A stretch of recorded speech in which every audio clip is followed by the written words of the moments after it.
कभी सोचा है कि एक रोलर कोस्टर का जो घुमाव होता है और एक पहाड़ की नुकीली चोटी, इन दोनों में गणित के हिसाब से क्या फर्क है? भाई, एक एकदम स्मूथ है और दूसरा शार्प। आज हम इसी विजुअल पहेली को सुलझाने वाले हैं और इसका जवाब पता है कहाँ छिपा है? कैलकुलस में। अच्छा, अब जरा इन दो ग्राफ्स पर नजर डालिए। हाँ, पहली नजर में तो ये अलग दिखते ही हैं, पर सवाल ये है कि इनके बीच का असल मैथमेटिकल फर्क क्या है। और यकीन मानिए, ये बात सिर्फ इनके शेप से कहीं ज्यादा गहरी है। तो देखिए, बाई तरफ है एक स्मूथ कर्व, है ना, किसी पैराबोला जैसा, और दाई तरफ एक शार्प कॉर्नर, बिल्कुल वी शेप का। यही वो फर्क है जिसे आज हम समझने जा रहे हैं। और मैथ्स की दुनिया में इस स्मूथनेस का एक बहुत ही खास और सटीक मतलब होता है। तो फिर इस स्मूथनेस के राज को खोलने की चाबी क्या है? इसके लिए हमें मैथ्स के दो बहुत जबरदस्त टूल्स की जरूरत पड़ेगी। एक है टैंजेंट और दूसरा डेरिवेटिव। और यहीं पर एंट्री होती है डिफरेंशिएबिलिटी की। सुनने में थोड़ा मुश्किल लगता है, पर कॉन्सेप्ट सिंपल है। कोई भी फंक्शन किसी एक पॉइंट पर डिफरेंशिएबल तब होता है जब हम उस पॉइंट पर सिर्फ एक अकेली सीधी खड़ी ना होने वाली टैंजेंट लाइन खींच सकें। बस, असल में यही स्मूथनेस की मैथमेटिकल डेफिनेशन है। ठीक है, टेंजेंट लाइन तो खींच ली, पर उसकी ढलान, मतलब उसका स्लोप कैसे पता चलेगा? बस यहीं पर काम आता है डेरिवेटिव।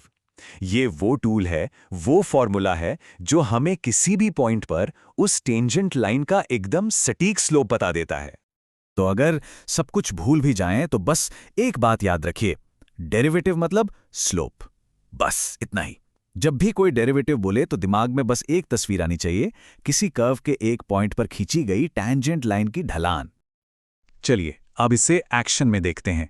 हम एक ऐसे परफेक्ट फंक्शन से शुरू करते हैं जो हर जगह, हर पॉइंट पर एकदम स्मूथ है, मतलब डिफरेंशिएबल है।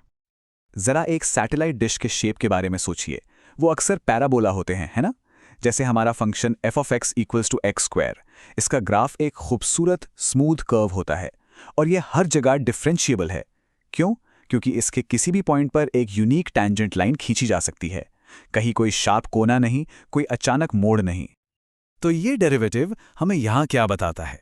चलिए एक पॉइंट लेते हैं, मान लीजिए x = 2। अगर हम यहाँ डेरिवेटिव का इस्तेमाल करें तो हमें पता चलता है कि उस एक पॉइंट पर टैंजेंट लाइन का स्लोप एग्जैक्टली 4 है। न थोड़ा ज्यादा, न थोड़ा कम, एकदम 4। यही तो कैलकुलस की असली पावर है, परफेक्ट प्रिसिजन।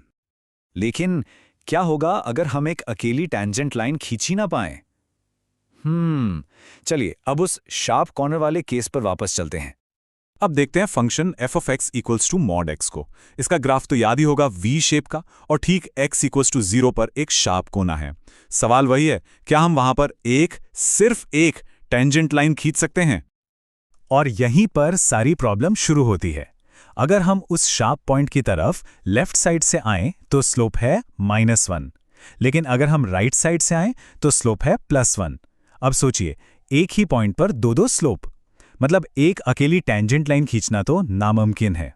और बस इसीलिए ये फंक्शन x = 0 पर डिफरेंशिएबल नहीं है। ये हमें एक बहुत ही जरूरी कनेक्शन पर लेकर आता है, डिफरेंशिएबिलिटी और कंटिन्यूटी के बीच का रिश्ता। और सच बताऊं तो लोग अक्सर इन दोनों में कंफ्यूज हो जाते हैं। इसको समझने का एक बहुत आसान तरीका है।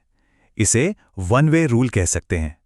पहला नियम, अगर कोई फंक्शन डिफरेंशिएबल है, मतलब स्मूथ है, तो उसे कंटिन्यूअस यानी जुड़ा हुआ होना ही पड़ेगा, ये जरूरी है। दूसरा नियम, लेकिन अगर कोई फंक्शन कंटिन्यूअस है तो जरूरी नहीं कि वो डिफरेंशिएबल भी हो। जैसे हमने एब्सोल्यूट x के ग्राफ में देखा, ग्राफ जुड़ा हुआ तो है, पर उसमें एक शार्प कॉर्नर है जो उसे नॉन डिफरेंशिएबल बनाता है। तो अभी तक हमने जो भी सीखा है उसे फटाफट समराइज करते हैं। ये समझिए कि ये नॉन डिफरेंशिएबल पॉइंट्स को पहचानने के लिए एक तरह की फील्ड गाइड है। तो अगली बार जब भी कोई ग्राफ सामने आए तो बस इन रेड फ्लैग्स को ढूंढना है। क्या कहीं कोई शार्प कोना दिख रहा है, या उससे भी ज्यादा नुकीला कस्प? कहीं कोई वर्टिकल टैंजेंट तो नहीं है, या फिर ग्राफ में ही कोई ब्रेक या जंप है? अगर इनमें से कुछ भी दिखे तो बस समझ जाइए कि उस पॉइंट पर फंक्शन स्मूथ नहीं है, यानी डिफरेंशिएबल नहीं है। तो अब अगली बार जब भी कोई चीज़ अचानक अपनी दिशा बदलती दिखे, जैसे ज़मीन पर टप्पा खाकर उछलती हुई एक गेंद या शेयर मार्केट का ग्राफ जो एकदम से नीचे गिर जाता है, तो याद रखिएगा, असल में वहाँ एक शार्प कॉर्नर बन रहा है। ये सिर्फ किताबी गणित नहीं है, ये हमारी दुनिया में होने वाले अचानक बदलावों को समझने का एक जरिया है। ये स्मूथनेस आखिर टूटती कहाँ है और क्यों? बस यही सवाल कैलकुलस को इतना फैसिनेटिंग बना देता है।